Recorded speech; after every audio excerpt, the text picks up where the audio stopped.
Usually, when we think of the Indian freedom struggle, the images of Gandhi's Dandi marches and protests erupt right in front of our eyes. And it's really hard to think anything but those images.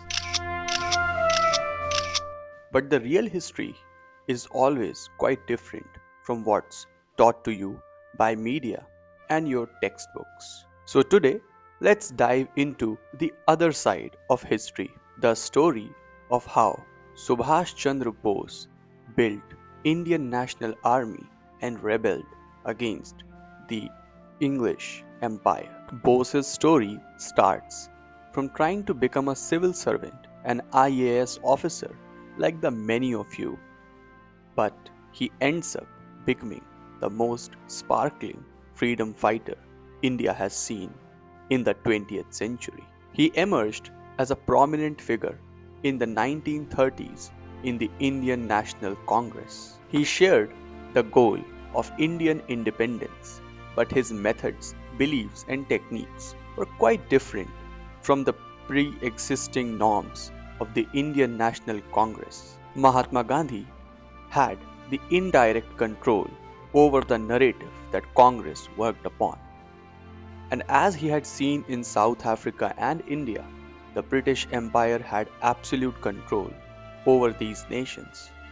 And he couldn't think of an absolute freedom and was always trying to deal with minor leniencies under the British Empire. Gandhi also helped Britain recruit Indian soldiers to fight in the First World War against the Germans. Yes, you heard that right.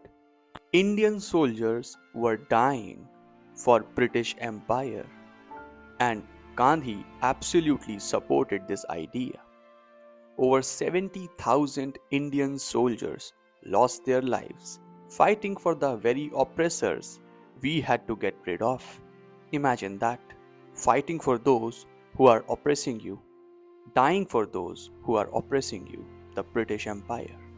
And Gandhi absolutely went forth with the idea because he believed if he supported the British Empire, when becomes stronger, would only want Indians to get better lives, as if that was their primary goal altogether. These ideological differences between Bose and Gandhi became the reason for Bose leaving the Indian National Congress in 1939, because Bose had realized that Congress was less about freedom and more about control over the political will of the Indian people. This lack of nationalist spirit in Gandhian Congress became the reason for many freedom fighters to leave the Congress party. After Bose had left the Indian National Congress in 1939, the world was taking a major shift. The Second World War was almost about to start. Things were getting worse. The Western nations, once and for all, were gonna fight it all out against each other. Bose was very clear. While the British were busy fighting the Germans and the Italians in the Western European hemisphere, we Indians should pick up arms and absolutely devastate the British army and kick them out of Indian lands. With this war going worse day by day, Bose saw a chance to ally with the Axis powers who were totally against the British. He traveled to Europe in 1941, met the Führer Adolf Hitler, who was easily the most powerful man in the world at that time, leading the biggest army, though with mischievous and evil intentions. But Bose saw an opportunity. He thought if he could get some military support from the Germans against the British, our way to get freedom against the English would become easier. But he hardly got any support from Hitler because Hitler himself was a supporter of the British Empire, the white Caucasians ruling over dark skinned Indians. Undeterred, Bose left his house arrest, escaped it in 1943 because British knew this guy will definitely get rid of us if we let him roam free.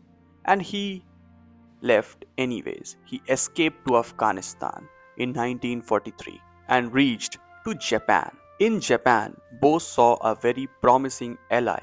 In 1942, Japan was expanding in the Pacific at lightning speed, and the next in line was Singapore under British control.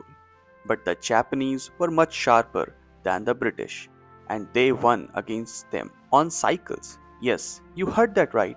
In a ferocious battle, the Japanese troops defeated British and conquered Singapore. What happens later is astonishing. The Japanese kill all the English soldiers they captured, but not the Indians. A huge number of 40,000 troops are captured and kept as prisoners of war. Captain Mohan Singh, an Indian officer captured in Malaya, saw this as an opportunity. He, along with Rash Behari Bose, an Indian nationalist leader living in exile in Southeast Asia, began forming an Indian National Army from the same prisoners of war that Japan had arrested. You see, Japanese did not kill Indian soldiers because they knew Indians themselves could fight against the British Empire, but they lacked leadership, and a leader like Subhas Chandra Bose came in and fit that job perfectly. Upon reaching Southeast Asia in 1943, Subhas Chandra Bose was invited to lead the fledgling INA. He saw this as a chance to spearhead a truly independent Indian force fighting for liberation. However, the initial INA formed by Mohan Singh had functioned under Japanese control. Bose recognized the need for greater autonomy. He negotiated terms with the Japanese leaders and won autonomy over Indian National Army, who now was quite independent from the Japanese supervision. At the same time, the Japanese provided weapons, uniforms, and military support to the Indian National Army. Bose's leadership saw a surge in support for the INA. He actively recruited from the large Indian diaspora in Southeast Asia, attracting not just men but also women. The Jhansi Ki Rani Regiment, an all women's unit led by Lakshmi Sehgal, became a powerful symbol of INA's commitment to Indian nationalism. Bose revitalized the INA, renaming it Azad Hind Fauj.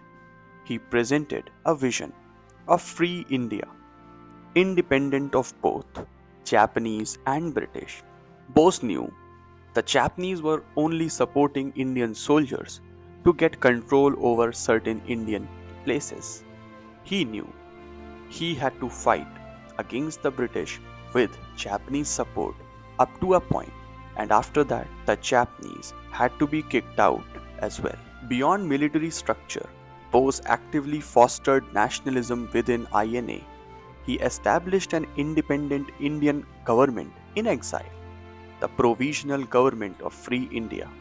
This government issued its own currency and stamps, further solidifying the INA's image as a legitimate force representing Indian aspirations. The INA fought alongside the Japanese against British in Burma. They participated in major battles like Imphal and Kohima, showcasing their courage and determination in the face of a formidable enemy. However, the war's tide began to turn against the Japanese. The INA, despite its valiant efforts, was ultimately defeated alongside its Japanese allies. But the punch of the Azad Hind Fauj stabbed the British Empire deep enough to question their control over India. Though it's not a public dialogue, the whispers were Indians are now armed. They won't stand down if they feel threatened anymore. We must give India her independence. Though the Indian National Army did not succeed in defeating the British Army, but it was enough to tell the British that we, Indians, could actually pick up weapons and fight against them in a manner that would not let their empire sustain upon Indian lands, and that was the final blow to the British Empire. After the surrender of Azad Hind Fauj, all top officials of the army had to choose one of the two, flee or die. Subhash, including many others, fled. In 1945, Japan surrendered after it was nuked by the USA and all surrounded. The most commonly accepted theory is that his plane crashed in Taiwan while he was escaping from Japan to probably the Soviet Union.